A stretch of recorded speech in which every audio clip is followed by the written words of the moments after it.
Hi guys! Today we're going to look at how to create an enemy with some basic AI that chases the player if they get too close. We'll start with this scene that has a character that responds to player input and moves around the scene. We created this in our 2D top-down shooter series, so take a look if you want to know how it was done.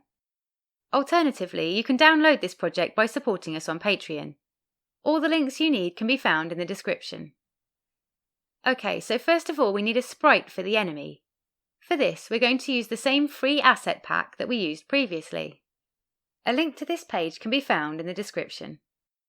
This time we'll download the zombie basic PNG file. Once it's finished downloading, we'll go to the download location. To import this file into our project, we'll switch back to Unity and navigate to the sprites folder in the project panel. Now we can go to the Downloads folder and drag the zombie file into the Sprites folder in Unity. We need to change a few of the import settings for this sprite before we can use it. Let's select it in the project panel to do this. This file contains multiple sprites, so we need to change the sprite mode to multiple. We'll click Apply to save the changes. Next, we need to tell Unity how to split the file into multiple sprites. We'll click on the Sprite Editor. This opens a window where we can configure how the image is sliced. We'll click on the Slice button. We'll leave the type as automatic and click Slice. We can see the image has now been split into the individual sprites. Let's click Apply and close the window. If we look in the project panel, we can see we now have several sprites we can choose from. One final thing we need to change is the pixels per unit. With the current settings, the sprite will appear too small in the game. To fix this, we'll decrease this value to 60. Then we'll click Apply to save the changes. Next, we need to create a game object for the enemy. We'll click the plus button in the hierarchy and create an empty game object. We'll call this Enemy. The enemy is going to need to move, and for this we'll make use of the rigid body component. We'll click the Add Component button and search for Rigid Body 2D. Because we're building a top-down game, we don't want gravity to be applied, so we'll set the gravity scale value to 0. Next, we'll add a child object for the appearance of the enemy. We'll right-click on the enemy in the hierarchy and add an empty child game object. We'll call this Graphics. Then we'll click on Add Component and add a sprite renderer. Then we can drag one of the zombie sprites from the project panel into the sprite field. Now the zombie is visible in the game, but it's right on top of the player. Let's select the enemy in the hierarchy and change its position to 8 on the x-axis and 3 on the y-axis. Now we have an enemy visible in the scene, the next thing to do is make it detect the player and move. For this, we're going to need some new scripts. Let's navigate to the Scripts folder in the project panel. We'll double-click on the Game folder. Then we'll click the plus button and add a new folder. We'll call this Enemy. Let's double-click the new folder to open it. This folder is going to contain all the scripts relevant to the enemy. We'll click the plus button and add a new script. We'll call this Enemy Movement. This script will control the movement of the enemy. Let's click the plus button again and add another script. We'll call this one Player Awareness Controller. This script will determine whether the enemy is aware of the player. We'll drag both of these scripts onto the enemy in the hierarchy to add them as components.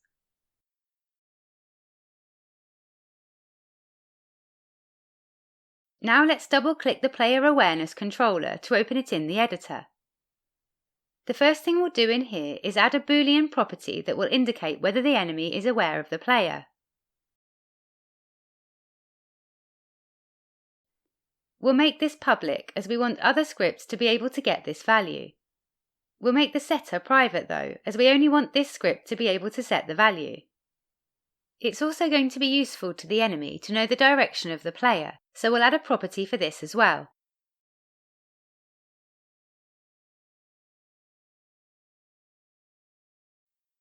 Next, we'll add a private float field for the distance from which the enemy will notice the player.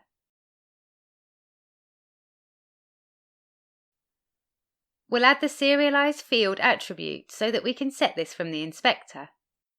As we want to know where the player is, we'll also need a private field to hold the transform of the player.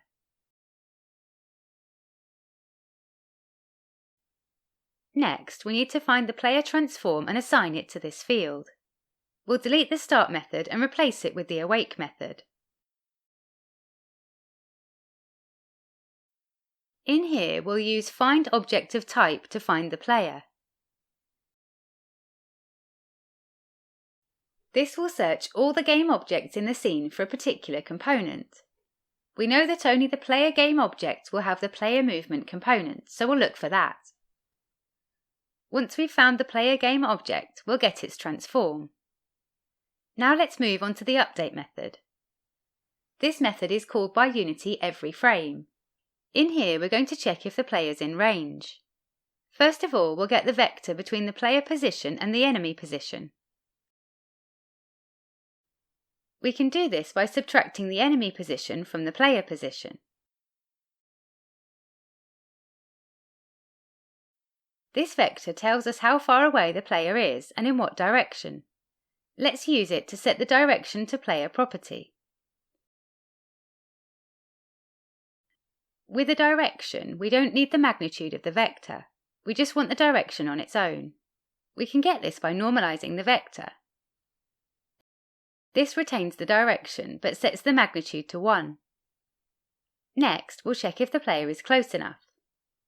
The magnitude of the vector will give us the distance to the player. Then we can check if this is less or equal to the player awareness distance.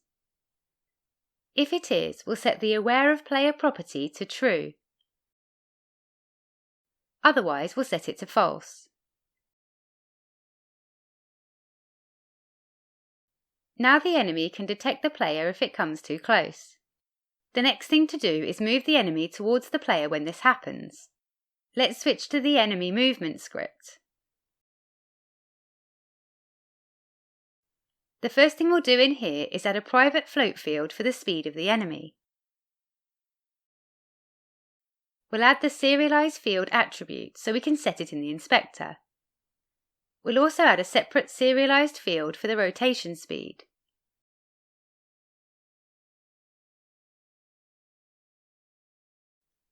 As we want to move the enemy, we'll need a reference to the rigid body 2D component, so we'll add a field for this.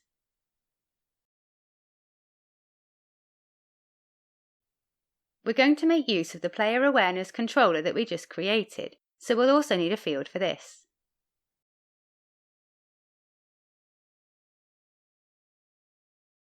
The final field we need is a vector 2 to contain the target direction.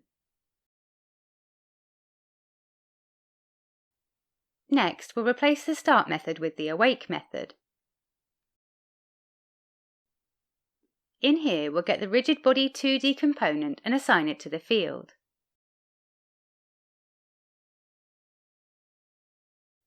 We'll also get the player awareness controller.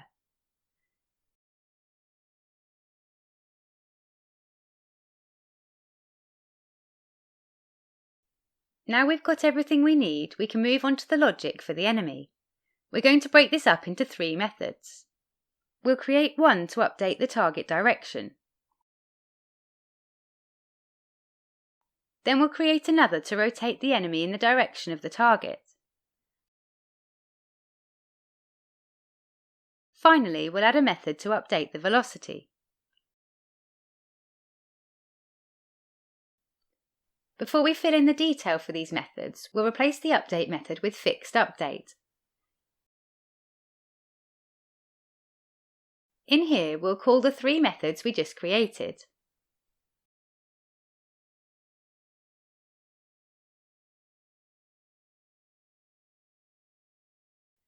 So every physics update will set the target direction, rotate towards this direction, and then move the enemy in the direction it's facing. OK, let's add some logic to these methods. We'll start with the one to update the target direction. In here, we'll use the player awareness controller to check if the enemy is aware of the player.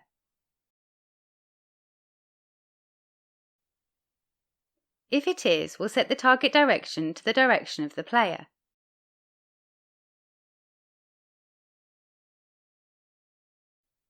Otherwise, we'll set the target direction to 0.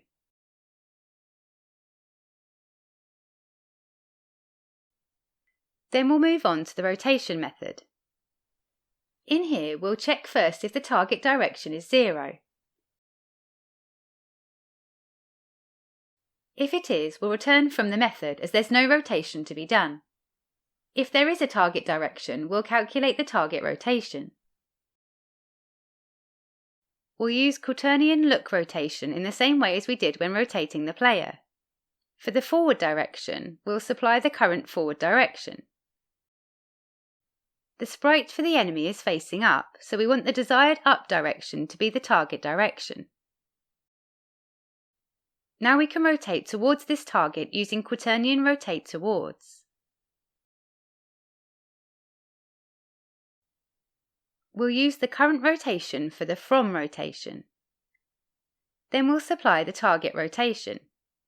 For the maximum degrees, we'll use the rotation speed. We need to multiply by time.delta time to ensure it rotates at the same speed regardless of frame rate. Now we can apply this rotation to the rigid body. Next, we need to make the enemy move. In this method, we'll first check if the target direction is 0. If it is, we'll set the velocity of the rigid body to 0. If we have a target direction, we'll move in the direction the enemy is facing, which is the up direction of the transform. We'll multiply this by the speed value. Right, that's everything we need. Let's save both scripts and switch back to Unity. We'll select the enemy in the hierarchy. Then we'll set the player awareness distance to 5. We'll set the speed to 1 and we'll set the rotation speed to 100. Let's press play to try it out. Now, if we get too close to the enemy, it will start to follow. And if we get far enough away, it will stop. Okay, that covers everything for this video. In the next video in this series, we'll look at how to use prefabs to add multiple identical enemies to the scene. We'll also add support for collisions between the player and enemies, so they don't just pass through each other. If you want to be alerted when this one is out, then subscribe and click the bell icon. If you have any questions or feedback on this video, then please let us know in the comments. A big thank you to all our patrons. We really appreciate you helping to support the channel. If you'd like to help and also get access to the source code, you can find details in the description. Thanks, guys!